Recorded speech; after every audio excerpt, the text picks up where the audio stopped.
Армысыңдар, құрметті қазақстандықтар. Мен бүгін сіздерді 9 сәуір қазақ тілі күнімен баршаңызды құттықтағым келіп отыр. Осы дәстүрді қолға алып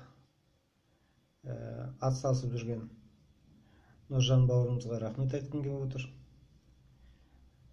Осы тіл күніне байланысты Сүйініш ұлы Қазтуған бабамыздың бір шумақ философияға толы өлеңін оқып берсем деп отыр.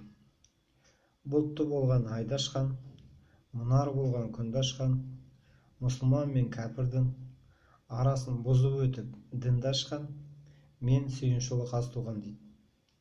Әрине, өзіміздің дара жолымызды, өзіміздің болашақ мақсатымызды анықтауда бізде бар сонау көшпенді мәдениеттен жалғыз қалған құндылықтардың бірі осы тіл.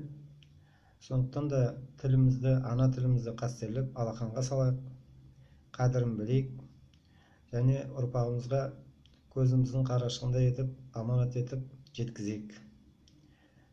Осы тілдің арқасында ғана біз өткен құндылықтарымызды қайта қайтаруға, жаңғыртуға мүмкіндік аламыз, және осы мүмкіндіктің жалғыз жолы тіл деп түсінемін. Сондықтан да бағалайық, мерекелеріңізбен біз біргеміз.